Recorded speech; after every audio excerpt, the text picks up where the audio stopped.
충만받은 내게 주 예수님은 성령으로 선물 주시리.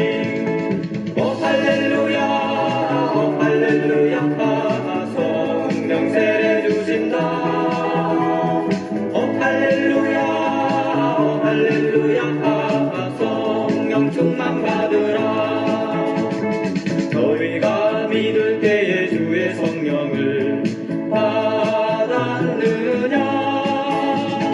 주의 약속 의지하고 주께 구하면 성령을 주시리. 오 할렐루야, 오 할렐루야, 성령 세례 주신다. 오 할렐루야, 오 할렐루야, 성령 충만 받으라. 오 할렐루야, 오 할렐루야, 성령 세례 주신다. 오 할렐루야,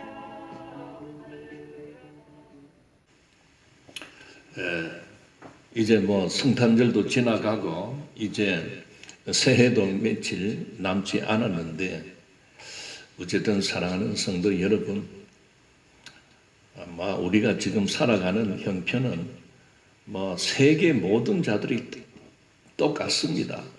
이 바이러스 때문에 뭐 생고생을 하고 있는데, 그러나 믿음의 눈을 갖고 있는 성도들은 바이러스가 가져다 준 문제가 많지만은 우리는 이 바이러스가 이 시대의 교회된 오늘 우리들 교회를 향한 하나님의 채찍과 같다, 그렇게 여길 수도 있습니다. 다른 말로 하나님께서 이 마지막 시대에 이 교회를 정화시키고 계신다. 예수님께서도 그 성전에 들어가셔서 그 성전 마당에 있는 그 장사하는 자들을 채찍을 들어서 내쫓아 버렸지 않습니까? 그래서 성전 정화 사건이다, 그렇게 말씀하고 있는데, 이 시대의 교회를 이 바이러스로 인하여 정화시키는 것입니다. 전 세계 교회를 향한 하나님의 마지막 정화 시간이다, 그렇게 여겨집니다. 이때 우리가 정신을 차리고 이 시대에 교회가 교회답지 못하고 교회가 하나님의 말씀의 본질을 붙들지 않고 하나님의 말씀을 핑계 삼고 하나님의 말씀을 빙자하며 예수 그리스도를 팔고 복음을 팔고 하나님을 팔아먹었던 이런 악한 짓에 대한 하나님의 따끔한 그런 채찍과 같습니다. 이때에 우리 모두는 우리들의 신앙생활, 우리들이 그동안 해왔던 신앙생활, 이것을 되돌아보고 점검하면서 뭔가 이 신앙을 나의 어떤 유익을 위해서 해왔다면 이제 그러한 사고와 그러한 생각을 버리고 전적으로 우리는 하나님의 말씀의 본질로 들어가서 하나님의 말씀이 무엇이라 말하는가, 과연 우리는 하나님의 그 말씀의 진리를 깨달아서 정말 하나님의 뜻대로 우리가 살아왔는가? 하나님의 말씀은 그냥 뭐 하는 소리다, 그렇게 여기고 그저 뭐 내볼장 보고 내 인기, 나의 명예, 나의 건세를 유지하기 위해서 하나님의 말씀을 악용하고 교회를 악용했다면 이제는 여기에서 도망쳐야 됩니다. 탈피해야 됩니다. 교회를 이용한 자신의 사업을 확장시키고 자신의 사업의 영업을 위해서 교회 성도들을 이용하고 장사하기 위하여 교회를 이용했다면 우리는 그 모든 것을 이제는 버려야 됩니다. 한국교회가 물질주의, 인본주의로 기복주의, 기복신앙으로 점철되다 보니 하나님의 교회를 자기의 유익과 자기의 욕심, 욕망, 탐욕으로 이용해 먹는 가장 악한 짓입니다. 이걸 버리지 않으면 하나님이 채찍을 들었을 때에 깨닫고 버릴 것은 버리고 해야 되지, 정신을 차리지 않고 그냥 이대로가 좋습니다. 그렇게 하나님의 말씀을 이용하고 하나님이 주신 이 믿음의 공동체를 이용하는 그런 짓을 계속해 나가면 해초리가 아니라 이제는 방망이로 맞을 것입니다. 자, 오늘은 우리가 계속해서 그 성소에 진설된 떡에 대한 말씀을 우리가 더 살펴보도록 하겠습니다. 성경은 이 떡 이야기를 많이 합니다. 즉 다른 말로는 양식 이야기를 많이 하고 있습니다. 이 양식에 대한 문제가 나타나는 것이 바로 출애굽한 그 이스라엘 백성들이 광야 40년 생활을 시작하는 시점에서 나타나고 있습니다. 하나님께서 그 애굽에서 종살이하는 이스라엘 백성들을 모세를 통해서 그렇게 출애굽을 시키고 하나님은 약속의 땅 가나안 땅으로 그렇게 인도를 하면서 광야를 지나가게 하는데, 처음에는 그 애굽을 탈출할 때 많은 양식들을 그렇게 챙겨서 각자가 챙겨 나와서 그 광야길을 가면서도 준비했던 그 양식으로 그렇게 이제 걸어가는데, 이제 어느 시점이 되면서 그 준비했던 양식이 다 떨어지게 됩니다. 그러니 그만 이스라엘 백성들이 하나님을 원망하고 모세를 원망하면서 모세가 우리를 이 광야에서 굶어 죽게 하기 위해서 우리를 데리고 왔느냐, 그러면서 차라리 애굽에 종살이 하면서 살 때가 더 좋았다. 그래도 그때는 먹을 것이라도 그 마음껏 먹었지 않느냐. 그런데 왜 우리들을 이렇게 이끌어서 젖과 꿀이 흐르는 땅으로 우리를 인도한다고 하는데 이 광야에 들어와 가지고 우리를 굶어 죽게 하느냐, 이렇게 원망을 하게 됩니다. 그럴 때에 이제 참 이 모세가 하나님 앞에 기도할 수밖에 없지요. 하나님, 참 저 백성들이 저렇게 소리 지르고 저렇게 따지는데 사실 저들의 말도 맞습니다. 이 광야에서 아무것도 없이 있던 것도 다 떨어먹고 이제 굶을 파인데 하나님 불쌍히 여겨주시고 이 많은 백성들을 이 참 무엇이라도 먹여야 안 되겠습니까? 그렇다고 농사도 질 수 없고 과일나무가 있는 것도 아니고 하나님 도와주십시오. 그렇게 간절히 기도할 때 하나님께서 이제 하늘 양식을 공급해 줍니다. 놀랍습니다.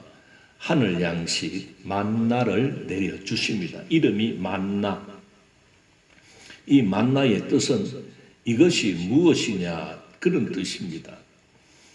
그렇게 이제 먹을 것이 없다고 막 소리를 질러대던 이 사람들이 이제 아침마다 새벽 미명에 바깥에 나가면 그 넓은 그 사막 가운데 광야에 이 하얀 가시와 같다, 그런 이 만나가 내려져 있는 겁니다. 이 생전 처음 보는 거니까 만나, 그 말입니다. 만나, 이게 뭐냐? 그게 그만 이름이 된 거죠. 그게 이제 바로 하나님이 하늘에서 특별히 그 강야 백성들에게 양식을 내려준 것입니다. 자, 그래서 이제 하나님은 그 강야 백성들을 이제 그 만나를 내려서 이걸 가지고 너희들이 막 찌어 가지고 가루를 만들어서 뭐 볶아 먹든 찢어 먹든 삶아 먹든 후라이 번철에 굽어 먹든 이제 알아서 먹는데, 그 원망하던 그들에게 이제 만나를 내려주니까 그들이 그 만나를 먹어본 후에는 이 맛이 기가 차거든요. 시장이 반차이라고 배고플 때 먹으면 뭐든지 맛있습니다. 자, 그랬는데 이 사람들이 맨날 만나만 또 먹다 보니까 중간 정도 가가지고는 또 실증을 냅니다. 그래서 뭐 맛이 어떠니 저떠니 하면서 또 막 불평을 내려놓지요. 그러다가 불뱀 사건이 일어나지 않습니까? 자, 어쨌든 이제 하나님께서는 특별한 그 하나님이 직접 내려주시는 그 하늘 양식 만나를 내려주셨습니다. 일단은 사람들의 배를 채워줘야 저들의 입을 막으니까. 배를 안 채워주면 저 입에서 무슨 소리가 나올지 모르니까.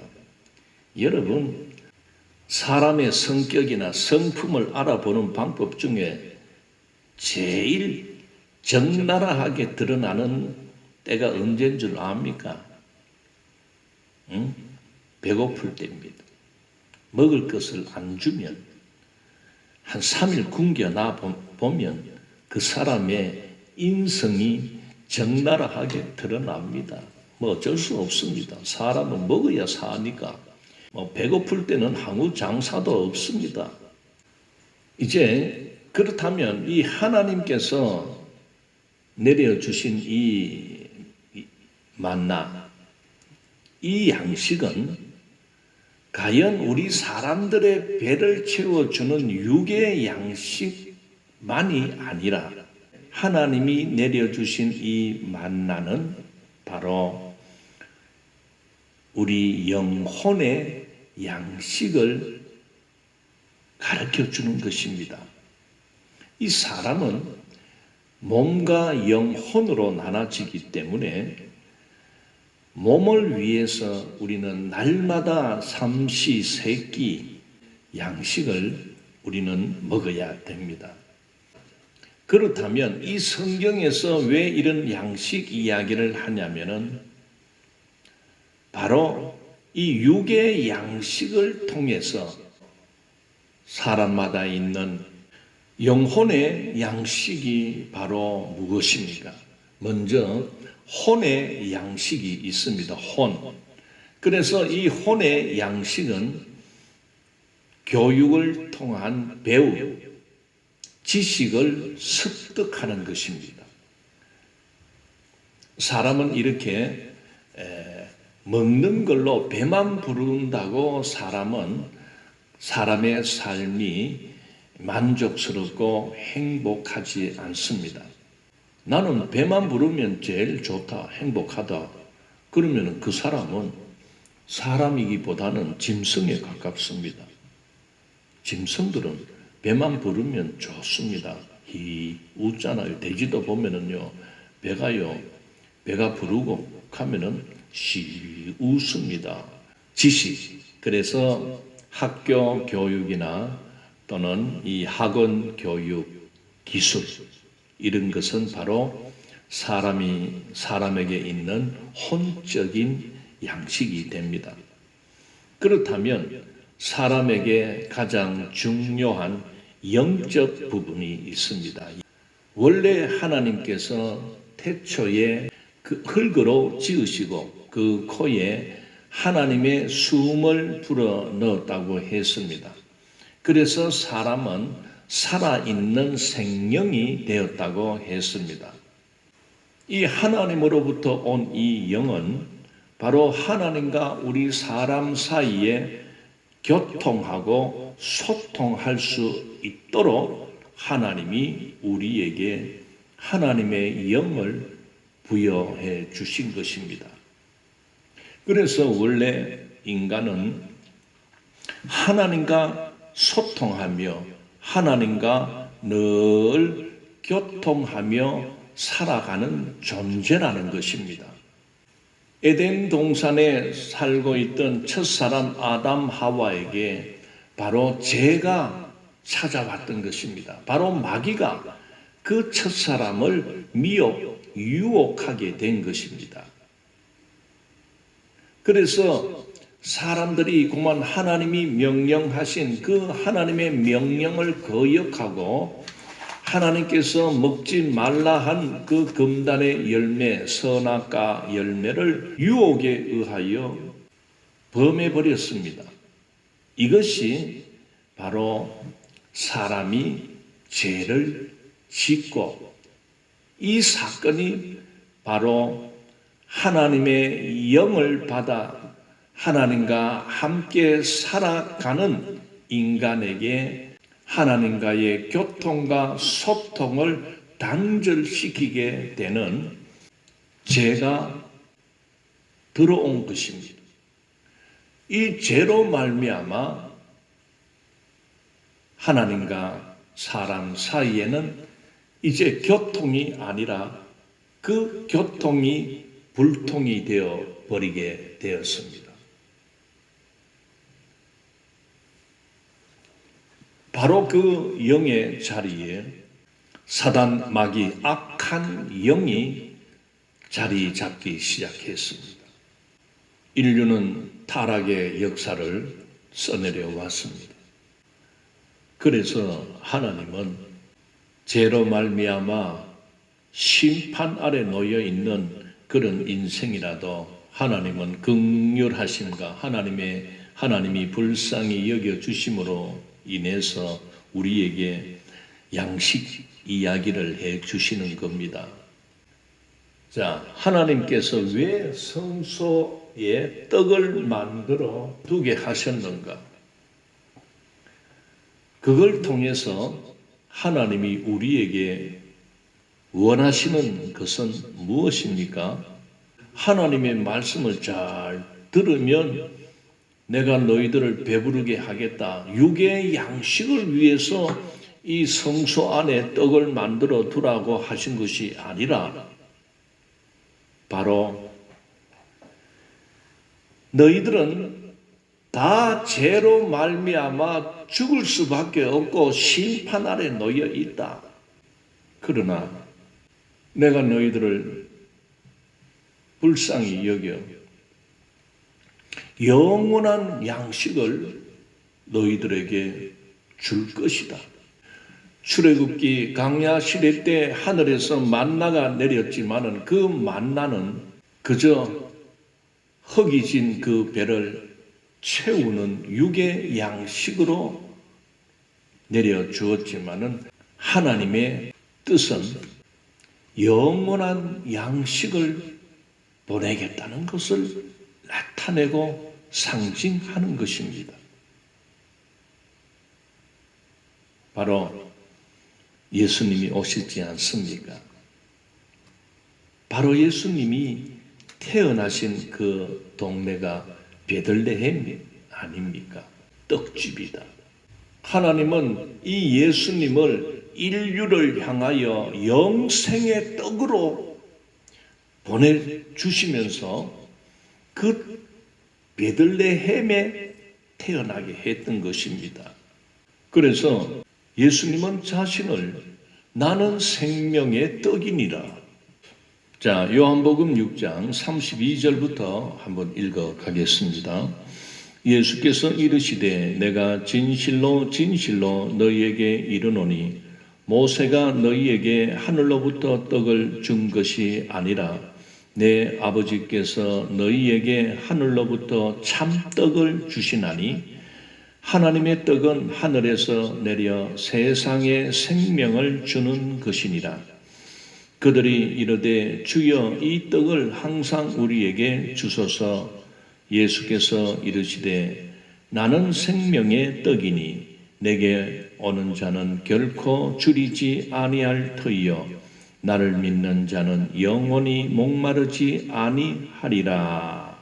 예수님이 뭐라고 하십니까?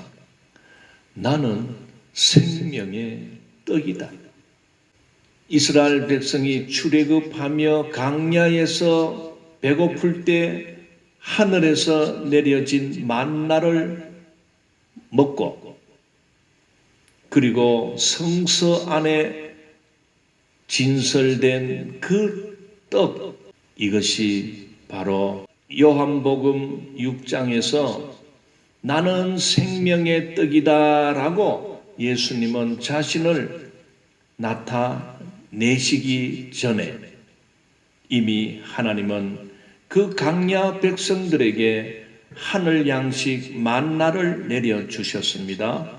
그리고 성소 안에 그 이스라엘 12족속을 상징하는 떡 12개를 만들어 늘 하나님 앞에 진설해 두라고 하셨던 것입니다. 광야 시대에 하늘 양식인 만나가 내려진 것은 바로 신약 시대에 이 세상 모든 인류를 그 죄악으로부터 건져내기 위한 그 죄에 빠진 영혼을 다시 살리고 그 영혼을 영생으로 인도할 영생의 떡 되시는 예수님이 오셔서 나는 영생의 떡이다. 그래서 내게 오는 자는 결코 줄이지 아니할 것이요 나를 믿는 자는 영원히 목마르지 아니하리라. 예수님은 마지막 십자가를 앞두고 그 전날 밤 제자들을 모아놓고 마지막 만찬을 합니다. 마태복음 26장 26절부터 읽겠습니다. 그들이 먹을 때에 예수께서 떡을 가지사 축복하시고 떼어 제자들에게 주시며 이르시되 받아서 먹으라 이것은 내 몸이니라 하시고 또 잔을 가지사 감사 기도하시고 그들에게 주시며 이르시되 너희가 다 이것을 마시라 이것은 제 사함을 얻게 하려고 많은 사람을 위하여 흘리는 바 나의 피 곧 언약의 피니라. 그 떡을 제자들에게 떼어 주면서 하시는 말씀이 뭐라고 했습니까? 받아서 먹어라. 그러면서 이게 바로 내 몸이다. 실제로 육의 양식인 떡을 만들어서 그걸 떼어 주면서 먹으라 하는 것은 우리가 이해가 됩니다. 왜? 그동안 수고들 했다. 마지막 우리 만찬인데 많이 먹어라. 그렇게 우리가 받아들이면 되지 않습니까? 그런데 먹어라. 이게 바로 내 몸이다. 이렇게 말을 합니다. 그리고 포도주를 따라서 잔을 주면서 마셔라. 그리고 예수님이 이건 뭐라고 합니까? 너희가 다 이것을 마시라.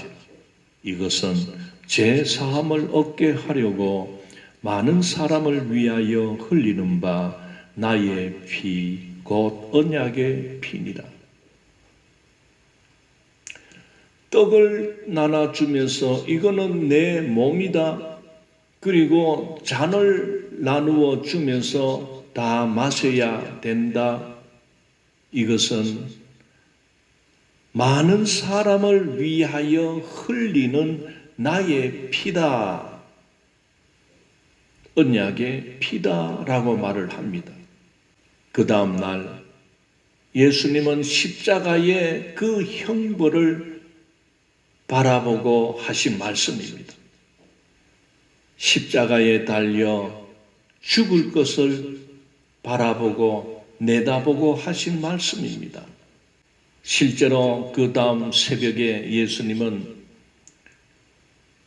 붙들리게 됩니다. 그리고 심한 매질을 받습니다.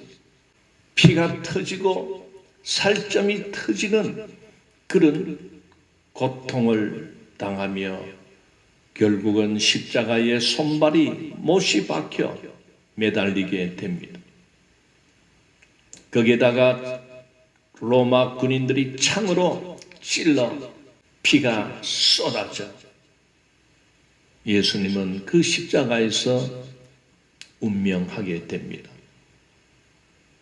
바로 예수님은 제자들에게 이 사람이 먹는 그 양식, 육의 양식을 통해서 바로 내가 너희들을 위하여 너희들의 영혼을 살리고 너희들의 영혼을 영생으로 너희들을 일생이 아니라 영생으로 인도하고 영생의 나라를 너희들에게 주기 위해서 내 살이 찢기고 나의 피를 흘릴 것이다. 언약의 피다. 바로 언약의 피라는 것은 뭡니까? 구약시대 때부터 하나님이 가르쳐 주신 제사함의 방법이 바로 어린 양을 대신하여 불태워 죽였습니다. 죄 지은 사람은 살려내고 그 대신 죄 없는 어린 양을 죽여 피를 쏟게 하고 그리고 그 모든 것을 불태워 버리는 번제의 희생 양으로 그렇게 제사함을 받는 방법을 가르쳐 주었던 것입니다. 바로 예수님은 이제 자기가 십자가에 달려 피를 흘리며 살이 찢겨 죽을 것을 생각하며 너희들이 마시는 이 잔이 바로 나의 피, 언약의 피다. 나는 너희들을 대신하여 대속의 희생양으로 죽을 것이다. 예수 그리스도는 우리 모두의 죄를 대신해서 이렇게 십자가에서 살찌끼고 피 흘리며 운명하셨습니다. 예수님의 죽음은 예수님이 어떤 죄가 있어서 죄값으로 죽은 것이 아닙니다. 구약시대 때 번제단에 올려지는 그 희생 양들은 죄가 있어서 그렇게 희생된 것이 아닙니다. 죄는 사람이 짓고 그 사람을 대신해서 수많은 어린 양들이 희생되었습니다. 바로 예수님은 이 땅에 희생양으로 오셔서 우리에게 영생의 생명, 영생을 얻게 하기 위해서 영생의 떡으로 오셨고 그리고 예수님은 십자가에서 기꺼이 우리 모두를 대신하여 희생양이 되어 주셨습니다. 그 은혜가 그 대속의 죽음의 효력이 누구든지 십자가에서 죽으신 그 예수 그리스도를 믿고 영접하게 되면 멸망치 않고 영생을 얻게 되는 것입니다. 요한복음 6장 47절부터 읽겠습니다. 진실로 진실로 너희에게 이르노니 믿는 자는 영생을 가졌나니 내가 곧 생명의 떡이니라. 너희 조상들은 광야에서 만나를 먹어서도 죽었거니와 이는 하늘에서 내려오는 떡이니 사람으로 하여금 먹고 죽지 아니하게 하는 것이니라. 나는 하늘에서 내려온 살아있는 떡이니 사람이 이 떡을 먹으면 영생하리라. 내가 줄 떡은 곧 세상의 생명을 위한 내 살이니라 하시니라. 이 영생을 사는 이 생명을 주시기 위해서 영생의 떡이 되시는 예수 그리스도가 오셨습니다. 곧 그분은 말씀이 육신이 되어 오신 하나님이십니다. 기도하겠습니다. 걸어가신 하나님 은혜를 감사합니다. 하나님, 이제 내일 모레는 2021년도가 끝이 나고 새해 2022년도를 맞이합니다. 새해를 맞이할 때 우리에게 부정적인 모든 생각을 버리고 하나님이 주신 그 창조의 그 생각, 긍정적인 생각으로 새해를 열어가는 우리 모두가 되게 하여 주시옵소서. 감사를 드리옵고 예수님 이름으로 기도드리옵나이다. 아멘. 예, 감사합니다.